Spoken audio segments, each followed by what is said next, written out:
My heart I give to you, Lord. You're much more than anything in this world. Nothing compares to you, Lord. You're the King of kings and Lord of all lords. Jesus, you're my love, my strength. My heart longs for a friend like you.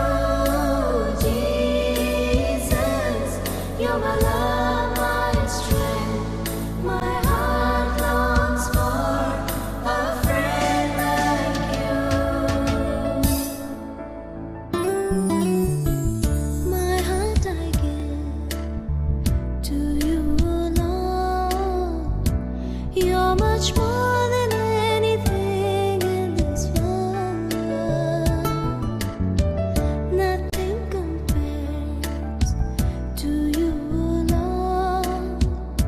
You're the King of kings and Lord of all lords.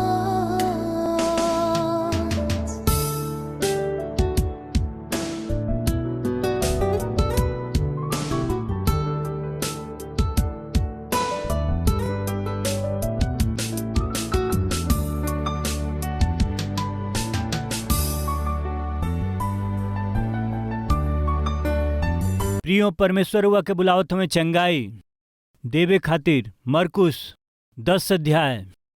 मरकुस के सुसमाचार 10वां अध्याय। चंगाई देवे खातिर परमेश्वर बुलावत हमें आई जा देखी जा। मरकुस के सुसमाचार 10 अध्याय 46 पद के हम पढ़त हई।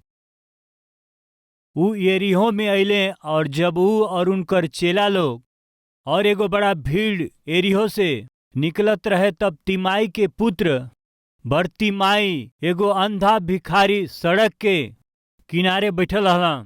ओ ई सुन के कि यीशु नासरी हमें पुकार पुकार के कहे लगले, हे दाऊद के संतान यीशु जी हमरा पर दया करी। बहुत लोग डंटले कि चुप रह, बाकी ऊ जोर से पुकारे लगले, हे दाऊद के संतान हमरा पर दया करी। तब यीशु जी ठहर के कहले उनके बुलावा जा। और लोग अंधा के बुला के उनकरा से कहले कि हिम्मत रख, उठ, ऊ तोहरा के बुलावत हमें, ऊ तो के बुलावत हमें। प्रिय यीशु बुलावत हमें, यीशु निमंत्रण देत हमें, यीशु आवाज कहत हमें। जवन लोग भुखाइल हमें, जवन लोग प्यासल हमें, उनके बुलावत हमें। भरपूरी के साथ भोजन वस्तु के मुफ्त में ल जा। यीशु बुलावत हमें, आमंत्रण देत हमें। काहे खातिर? हमनी के चंगा करे खातिर। 51 वचन ए पर यीशु जी उनकरा से कहले कि तू का चाहत हव कि हम तोहरा खाती करी। अंधा उनकरा से कहले, हे गुरु ई कि हम देखे लागी। प्रभु हमार समस्या बा, हम अंधा हई, हमके चंगाई चाही, हमके शिफा चाही। यीशु पूछत हमें तोहके का चाही। यीशु जी उनके बुला के उनसे कहत हमें कि हम तोहरा खातिर का करी। आज यीशु के बुलाहट के पावे वाला भाई और बहन लोग यदि प्रभु के बुलाहट के पाके उनकरा उपस्थिति में आयल हई त प्रभु पूछेलन का चाही। का रउआ संपत्ति मांगत हई, सुंदरता के मांगब का, या भरपूरी के रउआ मांगब, या अधिकार के रउआ मांगब, या आर्थिक रूप से मजबूती के मांगब? का मांगब? प्रियो वही दिन ई अंधा जवन जीवन के जरूरत रहे उनसे मंगले, बेकार के चीज ना मंगले। हमनी में लोग प्रभु के पास आके अनावश्यक चीज के मांगेलन, ठट्ठा के कारण बनेलन। प्रभु के पास आके मूर्खता पूर्वक मांगेलन, जवाब ना पाके निराश होत रहेलन। रउआ जवन चीज के मांगीला उ काहे मांगीला एक बार जरूर सोची। याकूब के पत्री में याकूब ये बात के लिखेलन। एक बार हमहन वो वचन के पढ़े के मांगत हो, बाकी का मांगत हो। 4 अध्याय शुरुआत के 3 गो वचन के पढ़े के। याकूब के पत्री 4 अध्याय शुरुआत के 3 गो वचन के पढ़े के। काहे मांगत होवन, काहे खातिर मांगत होवे। तोहन लोग में लड़ाई और झगड़ा कहाँ से आ गई? का वो सुख विलास से नहीं जवन तोहरा अंग में लड़त भिड़त रहेलन? हो सकेला परमेश्वर डायरेक्ट ये सवाल के पूछत हमें, काहे तुम लोग के घर में लड़ाई झगड़ा? काहे सुबह से शाम तक तोहरा घर में झगड़ा? काहे हमेशा पति पत्नी के बीच में मनमुटाव होत रहेला? एक बार सोची, कई बार घर में झगड़ा भइला के मुख्य कारण का हुए जानत हैं का? बुरा अभिलाषा, सामर्थ से बाहर अभिलाषा, ऐसन अभिलाषा जेकर सीमा नहीं खे। ये सब का कारण हवे दूसरा के साथ अपन तुलना कईल, अपना स्थिति के भुला के, रउआ अपना कमाई के भुला करके, रौरी पास कितना संपत्ति बा एक के रउआ भुला के, अपना पड़ोसी के देख के, अपना भाई बहन के देख के या और केहू के देख के उनकरा पास बा यही से हमरा पास चाहिए। खाली यही उद्देश्य के साथ सवेरे से सांझ तक घर में लड़े वाला झगड़े वाला पति पत्नी का मान देखिला। परमेश्वर पूछत हुआ, काहे तोहरा घर में हमेशा झगड़ा और लड़ाई और विवाद? ओकरा आगे हम देखे लीजिए परमेश्वर का जवाब देत हमें। तोहरा लड़ाई झगड़ा के कारण का वो सुख विलास से नहीं के जौन तोहन लोग में बा। सुख विलास, काहे इतना सुख विलास में जियला?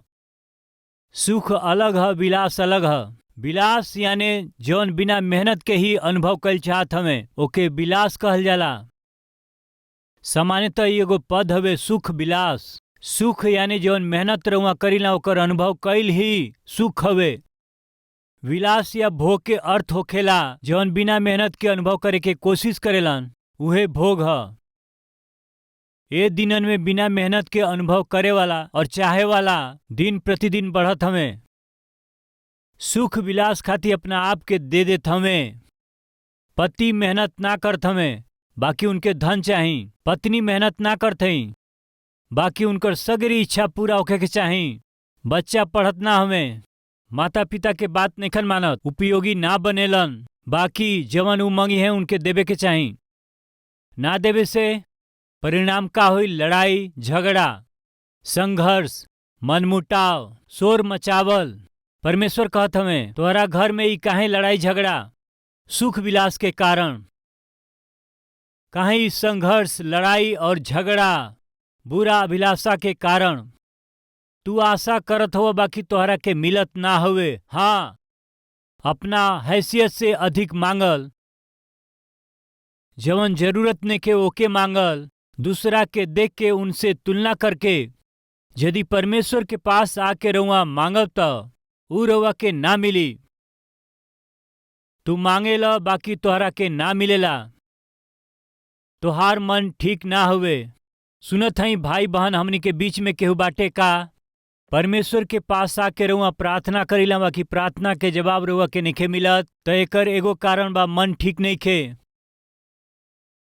राउर इच्छा और उद्देश्य सही नइखे।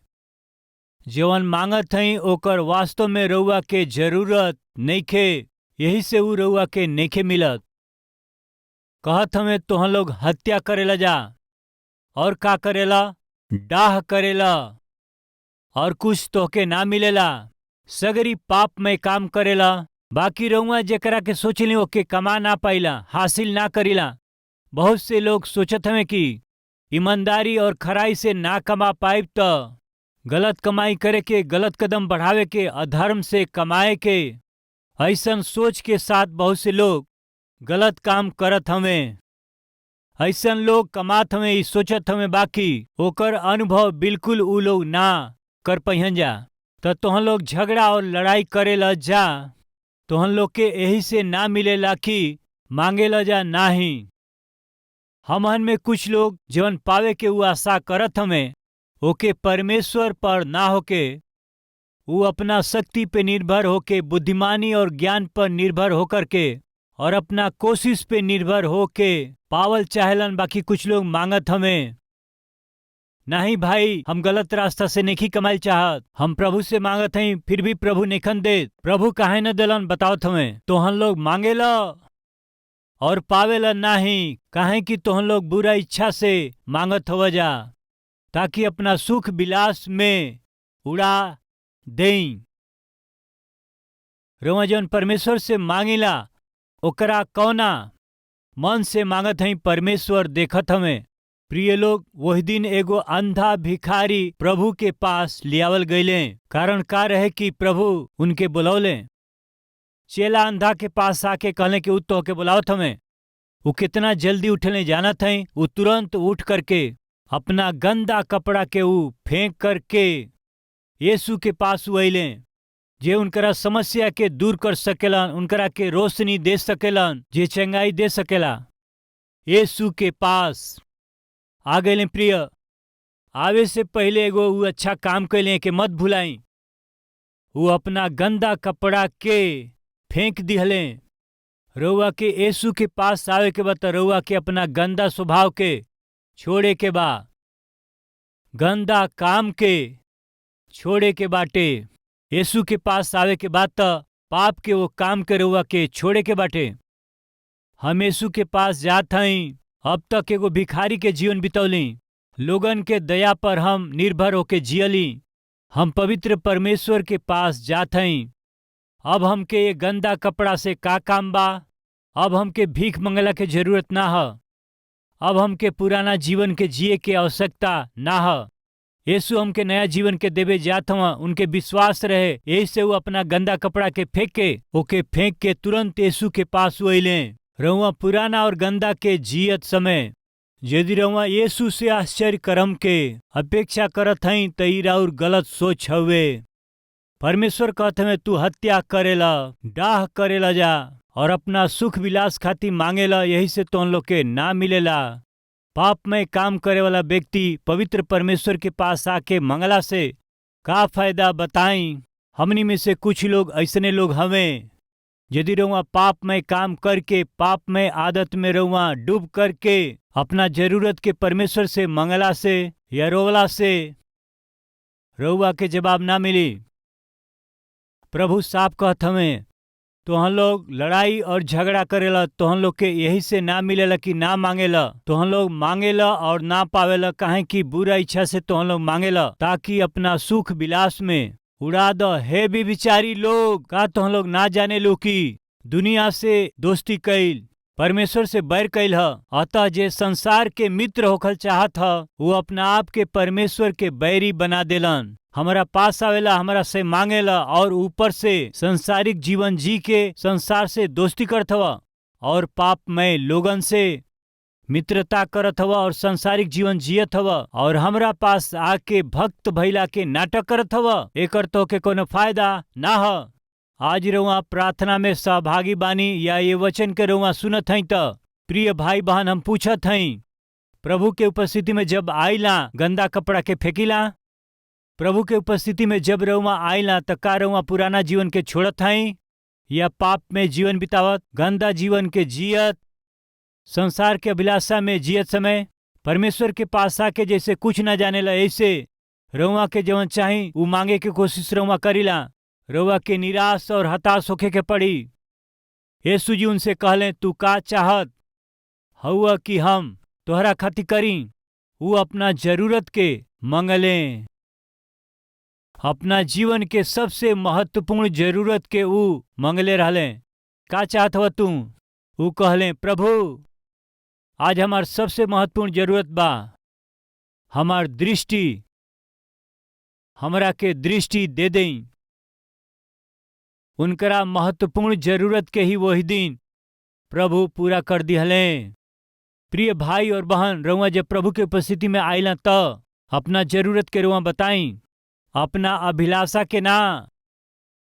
He will not fulfil your desire but he will only fulfil your needs. परमेश्वर रौरी अभिलाषा के पूरा नइखन कइल चाहत, बल्कि रौरी जरूरत के पूरा कइल चाहेलन। आवश्यकता अलग है, अभिलाषा अलग है। वही दिन उनके रोशनी के जरूरत रहे। रंग बिरंगा चश्मा के उ ना मांगत हमें। रंग बिरंगा चश्मा मंगला से उनकरा खातिर उ अनावश्यक बा। जरूरत का है कहला से रोशनी। प्रभु उनकरा पास काला चश्मा बा, प्रभु इनकरा पास भूरा चश्मा बा, इनकरा पास नीला बा, हमके पीला द। ई जरूरत ना है, ई बेकार के इच्छा हवे। इनकरा उनकरा पास बा, यही से तोरो के जरूरत पड़ गई। जरूरत ना रहल, ई बेकार के इच्छा हवे। वही दिन वो का चले जानत हई, जरूरत के खास जरूरत यीशु मसीह उनकरा खास जरूरत के देवे खातिर उनके बुलौले। उनके चंगाई देवे खातिर यीशु मसीह उनके बुला लिहले। आज के हुआ कि ई कही, प्रभु आज चंगाई हमार जरूरत बाटे, स्वास्थ्य के जरूरत बा। चाहत हई तो प्रभु से रउआ मांगी, प्रभु रउआ के निश्चय ही चंगाई दी है। प्रभु ही कहले उनके बुलावा। प्रभु रउआ के बुलावत हमें आव। बीमारी से दुख उठावत हो, हमारा पास आव। हम तो के चंगाई के दे। बाकी अइला से पहले पाप में कपड़ा के फेंका, वो गंदा कपड़ा के फेंकी, वो बदबू मारे वाला कपड़ा के फेंकी, वो गंदा कपड़ा के फेंकी। अर्थ जानत हई, तू हमारा पास आवत हव ना, निश्चय तू हमरा देवे वाला आशीष के और चंगाई के पावे के बाटे त तोहरा जीवन में कई साल से रहे वाला वो पाप में कपड़ा के फेंक द। प्रिय, हम सगरी लोग पाप में कपड़ा के पहन के जियत हैं जा। ये पाप में कपड़ा के अपना जीवन से दूर फेंकला से, निकाल लिहला से परमेश्वर हमनी के पवित्र और उद्धार के कपड़ा देवे खातिर और धार्मिकता के कपड़ा पहिरावे खातिर के सब मनुष्य के उ बुलावत हमें। मेहरबानी से ध्यान दें। जब हमनी का आत्मिक लोगन के आत्मिक दृष्टिकोण से देखेला, दो तरह के लोग हमनी के दिखाई देलन। पहला हमें पाप के कपड़ा के पहिरले, दूसर का हमें उद्धार के कपड़ा के पहिरले या धार्मिकता के कपड़ा पहन ले। प्रियो, आज रउआ जवन ए संदेश के सुनत हई जा, पति पत्नी बच्चा सब लोग के साथ रउआ ए संदेश के सुनत हो खब, सुनी जा। रउआ लोग, कुछ लोग पाप के कपड़ा पहले संदेश के सुनत हई जा, और कुछ लोग पवित्रता और धार्मिकता के कपड़ा पहनले हमें। लेकिन हम रउआ से पूछत हई, का पहनले हई? मसीह यीशु के लहू से जब एगो आदमी धोवल जालन त उनकर पाप में कपड़ा जौन धारण कैले हमें दूर कैल जाला और उनके धार्मिकता के कपड़ा पहिरावल जाला। यानी खाली यीशु मसीह के लहू ही रौरी पाप में पुराना कपड़ा के वो दूर करेलन, रउआ के पवित्र कर देवेलन। धार्मिकता के वस्त्र के पहिरावेलन। धार्मिकता के सूरज प्रभु यीशु मसीह के पास में। प्रियो, ऊ भिखारी अइले। ओ समय तक भिखारी के रूप में सड़क के किनारे बैठ के रोज लोगन से ऊ भीख मांगत रहले। प्रभु यीशु मसीह के वहां आइला से ऊ का केले जानत हई? वो अपना ऊपर के कपड़ा फेंकले। वो कपड़ा उनकर खातिर जरूरी रहे। वो उनकर पहचान रहे कि वो एगो भिखारी हमें। प्रिय मित्र, हम पूछत हई, सामान्यतः हमहन कोनो भिखारी के भीख देवे के बात और उनके ई भिखारी हमें पहचाने के हवे त का देख के पहचान सकेली जा कि वो एगो भिखारी हमें? बताएं उनकर पहिरल गईल कपड़ा के।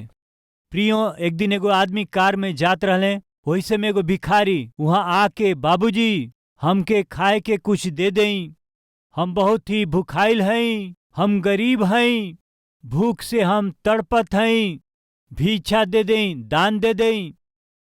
ऐसे जब वो कहत रहले त कार में बैठल आदमी उनसे पूछले, तू कहत हव कि हम भिखारी हई, भीख देवे कहत हव, का तू भिखारी हव का? और तोहार केहू नेखे का? हम भरोसा कर सकी का तोहरा पास सबूत बा या एकर आधार का बा?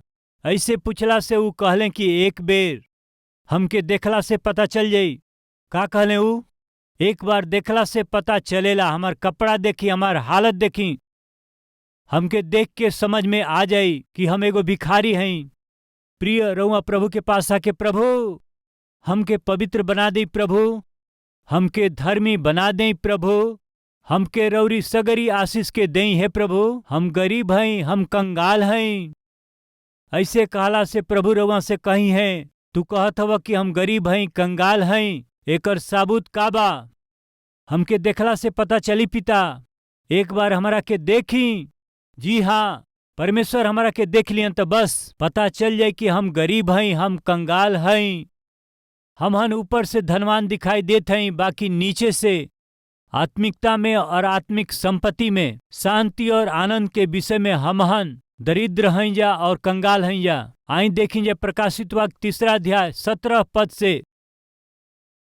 तू कहेला कि हम धनी हो गईली और धनवान बन गईल बानी, हमरा के कौनो वस्तु के घटी नहीं खे, और तू ना जाने ल कि तू अभागा और तुच्छ और कंगाल और अंधा और नंगा हव। यही खातिर हम तोहरा के सलाह देत हई कि आग में तावल गईल सोना के हमरा से ले ला, कि तू धनी हो जा, और तू सफेद कपड़ा के ले ला कि पहन के तोहरा के अपना नंगापन के शर्म ना होखे, और अपना आंख में लगावे खातिर के सुरमा ले ला कि तू देखे लाग। सुरमा ले ला कि तू देखे लाग। परमेश्वर कहत हमें, तोहरा के ए संसार के धन ना चाही, बाकी का चाही? सफेद कपड़ा, उद्धार के कपड़ा। तोहके पता नहीं खे, तू कुछ कीमती कपड़ा के धारण कैले हवा यही से, और कुछ सोना के चूड़ी के पहिरले हवा यही से, सोना के अंगूठी पहिरले हवा, गला में सोना के चेन बा यही से। तू सोचत हवा कि तू बहुत धनवान हवा, बाकी हमारा नजर में तू अभागा हवा, लेकिन हमारा दृष्टि में तू दरिद्र हवा।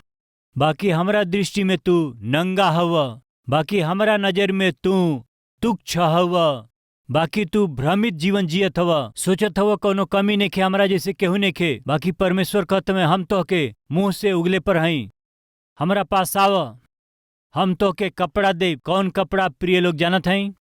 धार्मिकता के कपड़ा, सफेद कपड़ा, उहे कहत हई हम।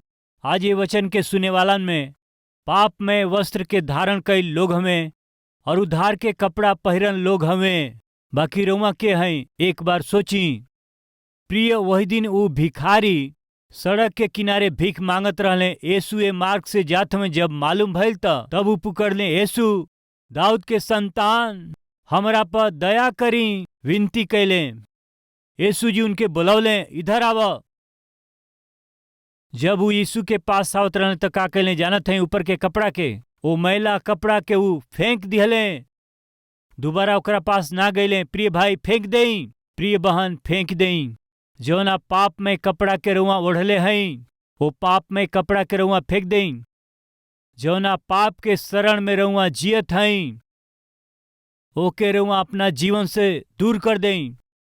परमेश्वर रुआ के अच्छा कल चाहत हमें, चंगा कल चाहत हमें। आज हमनी में केहू होके आत्मिक विषय में चंगाई हो सकेला, या शरीर के चंगाई हो सकेला, या मानसिक चंगाई हो सकेला। चाहे वालन के का करे के बा जानत हई? पाप में कपड़ा के दूर करे के बा, धार्मिकता के कपड़ा के धारण करे के बा।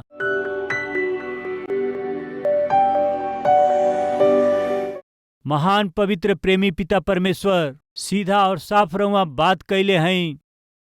बहुत से विषय में, बहुत समय, बहुत से लोगन खातिर रउआ आमंत्रण दिहली, बुलौली, बुलाहट दिहली।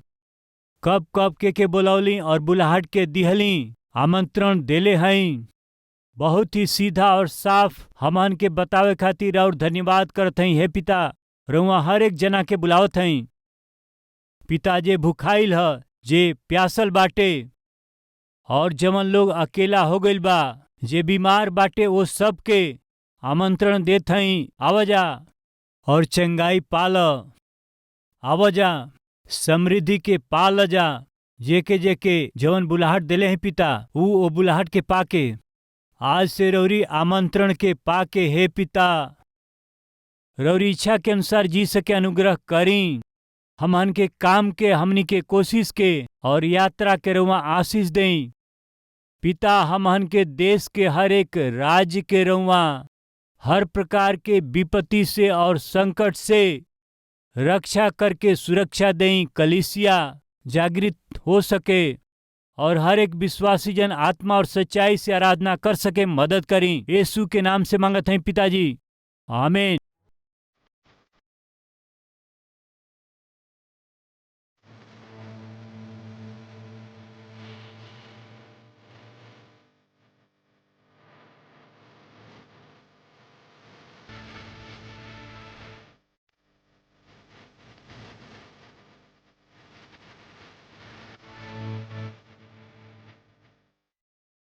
प्रभु में अति प्रिय भाई और बहन रवा सबके सालोम रवा अच्छा है। कलवरी आवाज 2003 में शुरुआत भइल और आज 2023 के 20 बरिस हो चुकल बा। प्रिय रवा ये टीवी प्रोग्राम से प्रेम कैली, प्रोत्साहित कैली, प्रार्थना कैली और उतने नहीं अपना भेंट के जरिए रवा सब मदद कैली। यही से हम रवा सबके पूरा दिल से धन्यवाद करत हैं। आज एक कार्यक्रम के जरिए हजारों और करोड़ों लोगों तक जीवित परमेश्वर के अद्भुत सुसमाचार के पहुंचावे खातिर रौरी जरिए कैल गई मदद खातिर हम दिल से धन्यवाद देते हैं। और यही समय हमनी कई कलवरी आवाज के कार्यक्रम भोजपुरी में ही ना भारत देश में बोले वाली हर एक मुख्य भाषा में प्रभु यीशु मसीह के सुसमाचार के हम पहुंचा सकें परिश्रम करत हैं। वैसे ही हर महीना लगभग 650 टीवी कार्यक्रम के प्रसारित करत हैं जा। बोझ से भरल इस सेवकाई आगे जाए के बात निश्चित रूप से राउर सहायता, प्रार्थना और सहयोग बहुत जरूरी बा। एगो कार्यक्रम के प्रसारण खातिर अनेक चैनल के माध्यम से 20,000, 30,000, 40,000, 50,000 तक एगो कार्यक्रम खातिर खर्चा करे के पड़ेला। प्रभु यदि रउआ के अगुवाई करें तो ये टीवी कार्यक्रम के मदद करे खातिर रौरी मन में बोझ दिहला से निश्चय प्रार्थना करके ये सेवकाई के मदद करी। हम चाहत हैं प्रिय हैदराबाद में हर शनिवार के होखे वाला स्पॉन्सर मीट में रउआ शामिल होके रौरी परिवार की ओर से एगो टीवी कार्यक्रम के सहायता कैला के जरिए सुसमाचार के लाखों लोगन तक पहुँचाई। हम विनती करत हैं प्रिय ये हफ्ता में परिवार में केहू को जन्मदिन बाका या परमेश्वर रौरी जीवन में कोनो शुभ काम कैले हमें का रौरी प्रार्थना के जवाब देले हमें का देले हुआ का रउआ धन्यवादी होके कलवरी आवाज के मदद करब या परमेश्वर संतान के आशीष दिले नामकरण करे के होके अक्षर अभ्यास करे के हो अन्न सेवन करे के होके ये शुभ काम के हमारा हाथ के जरिए रौरी बच्चन के जीवन में करवावे के आशा करत हैं। तो शनिवार के कलवरी के आवाज के सहायता करके रौरी जीवन के शुभ काम के हमारा साथे खुशी मनावे खातिर रउआ सबके हम प्रेम से स्वागत करत हैं। यानी हमारा परिश्रम में रउआ सहभागी होके अपना खुशी के बांटी रौरी खुशी में हम सहभागी होके रौरी खुशी के पूरा करे के बा। दिल से चाहत हम ये अद्भुत परमेश्वर के सुसमाचार के संसार के पहुंचावे के प्रक्रिया में रौरी प्रार्थना और उत्साह के चाहत हम प्रभु में राउर प्रिय सतीश कुमार।